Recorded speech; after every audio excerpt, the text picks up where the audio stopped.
What's up mga kakalma? Nung nakaraang video, tinuro ko sa inyo yung mga pangalan ng pyesa at ang positioning nito sa chessboard.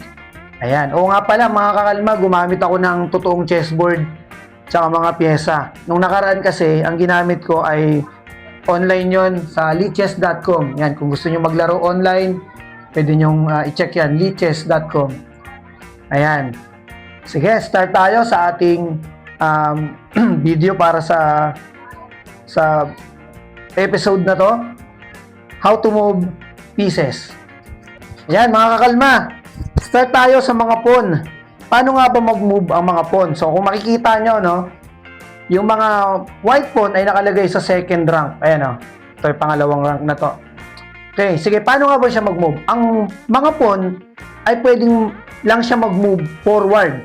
Yan, puro paabante lang siya. Hindi siya pwedeng umatras. Okay? Pero, may option ka. Pwede siyang mag-move ng 2 squares kapag hindi pa siya naigagalaw or na-move. Katulad nito, nakapwesto pa siya lahat sa second rank. So, pwede mo siyang i-move ng dalawa. Pero after nun, isang beses mo na lang siya pwedeng i-move.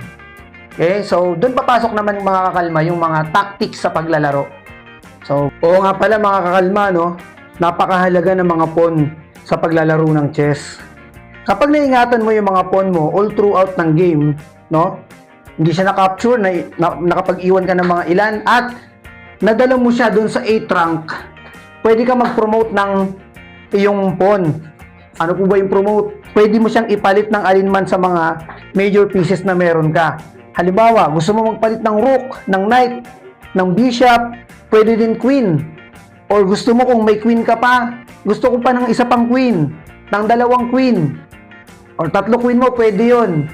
Alin man doon yung mapipili mo sa promotion mo ng iyong pawn. Pero, mga kakalma, depende pa din po yun sa tactics na gagamitin mo. Depende pa din yun sa position ng mga piyesta doon sa game na yun. Okay? Ayan mga kakalma, paano naman ba kumapture ang mga pawn? So, hindi na po siya pa-forward. Pa-diagonal naman po siya. Paano po yun? Halimbawa, sa simula, ay itinira mo yung pawn mo sa king. Yan, ito po yun. No? Tapos, tumira naman yung kalaban mo sa kanyang queen. Sa D5 naman, D5 squares. So, ganito po siya mag-capture. Pa-diagonal naman siya. Ayan, pa-diagonal po, no? Halimbawa, tumira naman dito. Ayan, capture din yan. Tapos siya din, magka-capture din siya. Ayan, para mabawi niya yung nawalang pawn sa kanya. Okay? So, ganun po mag-capture naman ang mga pawns. Ayan mga kakalma, next natin yung bishop. Paano nga ba mag-move ang bishop? So, lagi tayong may dalawang bishop sa umpisa ng game. Yung dark square bishop na nakalagay sa dark square, light square bishop na nakalagay sa light square. So, paano nga ba siya mag-move? Simple lang to. Ang mga bishop ay na-move lang siya ng mga square pa-diagonal. So, pa-diagonal lang siya, pa-ganun lang siya. At hindi siya pwedeng tumalon sa mga pyesa. So, halimbawa, paano ba siya makakalabas sa panimula ng game? Nasa loob pala siya. Okay, may harang. So, kailangan mo munang i-move yung pawn mo. O kanina, di ba, kailangan daw, paano daw mag-move yung pawn? Pwedeng 2 square, no? Pwedeng 1 square, depende sa tactics mo. O, halimbawa, i-move natin yung pawn sa king. Ayan. Ayan. Pwede mo nang ilabas ngayon yung iyong light square bishop. Halimbawa, ilagay natin siya sa C4. Ayan.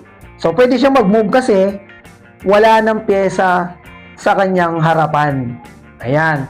O, ilabas naman natin ngayon yung ating dark square bishop. So, kailangan nating i-move tong pawn na to or alin man dito sa dalawa.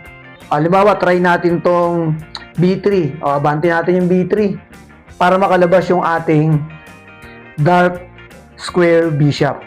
Ayan. So, ganun po mag-move ang bishop. So, ang maganda, ang bishop, pwede siyang pang long range siya eh. Ayan, pwede din kumain siya ng mas malalayo. So, depende pa din sa tactics mo all throughout ng game. Ayan. Ayan mga kakalma, sunod naman natin ngayon yung knight. Paano nga ba mag-move yung knight? Ayan, tandaan lang natin to. Ayan. Ganito lang. So, gagawa lang tayo ng L shape para makamove ang knight. Ang maganda sa knight, pwede mo siyang italon-talon. Knight nga eh. Pwedeng tumalon. Yan. Halimbawa, Sa umpisa ng game, di ba nasa loob siya, pwede mo siya kaagad ilabas. Pwede mong talunan yan. Basta gagawa ka lamang ng L at yung L na yun ay bakante. Ayan, katulad nito. So, pwede mo siya ditong ilagay. Pwede rin dito pa L. Depende pa rin yan kung saan mo siya gustong ilagay. Ganon din sa kabila. Tatalon mo siya. Pwede mo siyang italon dito. Basta sa L. Pa L lang. Gagawa ka lang ng L. Madali lang siya. Again, depende pa rin sa tactics yun. Sa game, kapag naglalaro ka na. Kung gusto mo siyang dalhin doon, yung knight. Di ba makakakalma? Madali lang siya. Ayan mga kakalma. Next naman natin ngayon yung ating mga rook. So, paano nga ba i-move ang ating mga rook? So, may dalawa tayong rook sa magkabilang dulo ng squares, no? Ganon din sa black. So, minumove ang mga rook vertical at horizontal. Ayan, pwedeng horizontal, pwedeng vertical. Ayan. Alin man dyan mo siya ilagay. Kaya lang, hindi mo siya pwedeng italon. So, kailangan open space siya. Katulad ng bishop kanina. Kailangan walang mga pyesa or pieces dun sa harapan niya para makamove siya. So, paano yan? Nasa loob pala siya. Paano siya makagalaw? So, kailangan mo muna siyang ilabas. Ibig sabihin, magsisimula talaga sa mga pawn. Halimbawa, kanina nag-move na tayo ng pawn, di ba? Nag-move tayo ng knight. Tapos, kailangan natin maglabas ng bishop. Tapos, kailangan din naman natin maglabas ng knight. Yan, para makalabas. Pwede mo na siyang igalaw. Ayan. Halimbawa, all throughout ng game, no? Na-move na lahat ng pieces. Halimbawa lang, na-move na. So, dito na siya mas pinaka-powerful. Mas malakas siya kapag open space na yung mga squares. Yan, makakapanalasa na ang iyong rook. At depende pa rin yon sa tactics, no? Na iyong gagawin sa iyong paglalaro. So, ganun din sa black. So, ibig sabihin, nasa pinakadulo yung rook. Parang, more on, laging huli siyang nagagamit sa sa laro. Yan. Ganun po laruin ang ating rook. Ayan mga kakalma. Ngayon naman, punta naman tayo dito sa ating queen. Ang queen, ang pinaka-powerful na pyesa sa lahat. No? Pinaka-powerful siya. Bakit? Dahil nakaka-move siya ng kahit saang direction. Pwedeng diagonal, sa white squares, diagonal sa dark squares, pwede siya vertical, horizontal, basta open space. So, pwede siyang pumunta. Ang hindi niya lang kayang gawin ay ang move ng knight. So, special yung knight. Hindi siya kayang gayahin ng queen. So, pwede mo siyang ilagay kahit saan. Ayan, ganun po yung queen. Napaka-powerful niyang pyesa. Ayan, mga kakalma, punta naman tayo dito sa ating king.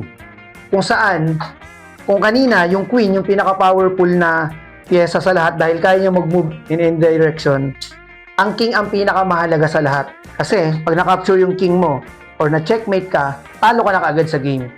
So, yun naman yung purpose ng game, para manalo ka. So, paano nga ba siya mag-move?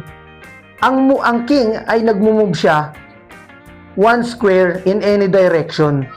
Halimbawa, kunwari, nandito na tayo, no? Nasa gitna na tayo ng games. Kunwari, yan, nandito na tayo. So, pwede mo siyang i-move in any direction. Yan. Pero, isang step lang lagi. One step in any direction lang siya. Pwede pabalik. Yan. Pwede mo siyang ilagay kahit saan doon. Depende pa rin sa tactics mo. Yan. Ganyan po igalaw ang king. Ayan. Ganyan po i-move ang mga pyesa ng chess. Okay, next video naman, paano naman ang mga basic opening at mga tactics sa paglalaro.